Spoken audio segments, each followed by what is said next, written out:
Shalom, selamat pagi Bapak Ibu yang kekasih dalam Yesus Kristus. Temu dalam program doa pagi Gereja Teraja Jemaat Sudiang, edisi 18 Mei 2022. Sebelum kita melakukan aktivitas kita pada hari ini, mendengarkan akan firman Tuhan, kita berdoa. Kami bersyukur kepadamu ya Bapa di surga pada pagi hari ini ya Tuhan, oleh karena kasih setiamu menaungi kami sepanjang malam, hingga pada pagi hari ini kami boleh bangun dengan tubuh yang penuh berkat. Kami akan melakukan kegiatan kami pada hari ini.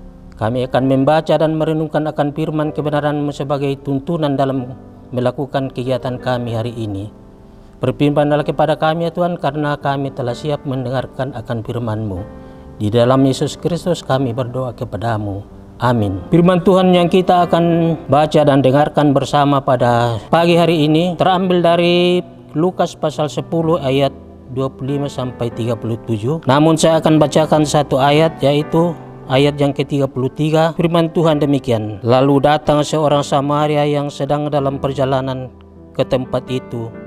Dan ketika ia melihat orang itu, tergeraklah hatinya oleh belas kasihan. Tema perundingan kita pada pagi hari ini, ku kasihi walau tak ku kenal. Lamba setorayan aku kaborai meyang kutang si tandan. Saudara-saudara yang kekasih dalam Yesus Kristus, berkenankah Anda menolong seorang yang Anda tidak kenal saat orang itu mengalami kecelakaan dan itu terjadi tepat di depan saudara? Jika ya, lalu bersediakah saudara menolong sampai sembuh dengan menggunakan biaya yang bersumber dari Anda? Saudara-saudara yang kekasih dalam Yesus Kristus, Yesus menyampaikan perumpamaan dengan 3 tokoh yang berbeda, yang seorang imam, seorang Lewi, dan seorang Samaria. Saudara-saudara, dari ketiga sikap yang ditunjukkan dalam perumpamaan itu, hanyalah orang Samaria yang disebut Yesus yang paham akan sesamanya manusia.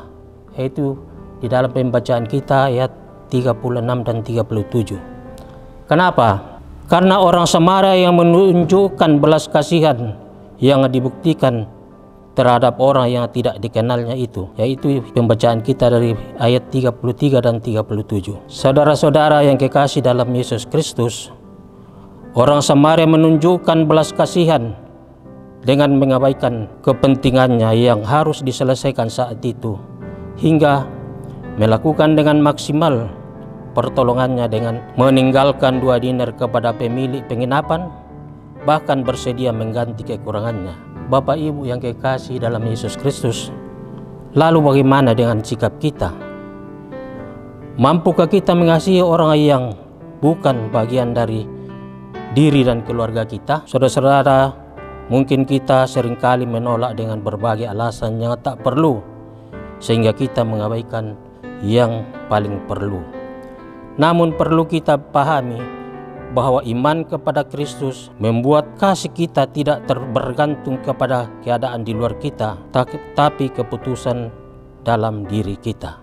Pilihan untuk menyatakan kepedulian terhadap orang lain ada di tangan kita. Roh Kudus pun tidak dapat memaksakan kita untuk melakukan pertolongan terhadap orang lain, tetapi Roh Kudus selalu mengarahkan hati kita dan kehidupan kita bahwa menolong orang lain dengan tulus akan membuat kita melakukan kebenaran sesuai yang Kristus inginkan.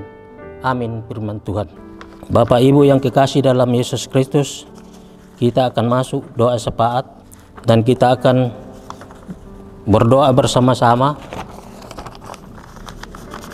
Bagi anggota jemaat yang berulang tahun, doa itu berulang tahun kelahiran dan ulang tahun pernikahan, berdoa bersama-sama dengan yang anggota jemaat yang mengalami sakit penyakit, dan kita berdoakan akan orang yang berduka cita dan mendoakan akan pembangunan atau renovasi gedung gereja kita, serta kita akan berdoa bagi konvensi para pendeta gereja Teraja se-Indonesia yang akan berlangsung di Asrama Haji pada tanggal 18 Mei 2022. Mari kita berdoa. Bapa di surga, kami bersyukur kepadamu pada saat ini oleh karena kasih setiamu tetap kami rasakan dalam kehidupan kami. Engkau telah menyertai kami dalam waktu yang singkat di mana kami telah mendengarkan dan membaca akan bahagian daripada firman-Mu. Kiranya firman-Mu yang telah kami dengarkan dan baca bersama menjadi tuntunan dalam segala aktivitas kami pada hari ini. Sertai kami sepanjang hari ini dalam segala kegiatan kami, sehingga hari ini kami boleh lalui dengan penuh sukacita ya Tuhan. Saat ini ya Tuhan kami berdoa bagi anggota jemaat-Mu yang berulang tahun, baik itu ulang tahun kelahiran maupun ulang tahun pernikahan. Sempurnakan sukacita bagi mereka yang mengalaminya sehingga kekuatan dan kesehatan tetap dia rasakan dan mereka selalu bersyukur kepada-Mu atas segala yang terjadi dalam diri mereka masing-masing. Kami berdoa kepada-Mu ya Bapa di surga bagi anggota jemaat-Mu yang mengalami sakit penyakit, yang dirawat di rumah sakit maupun yang dirawat di rumah. Kami mohon kiranya Engkau tilik ya Tuhan, sehingga segala usaha yang dilakukan oleh keluarga, pertolongannya dilakukan oleh para medis dapat berhasil dan Engkau berkati sehingga orang-orang yang dalam kesakitan ini dapat pulih dari penyakitnya dan satu kali kelak ia memuji dan membesarkan nama-Mu ya Tuhan. Kami juga berdoa bagi orang yang berduka cita pada hari ini. Kami mohon kiranya Engkau hibur mereka ya Tuhan, sehingga dia tidak larut dalam kedukaan, tetapi dia yakin dan percaya bahwa apa yang terjadi bagi mereka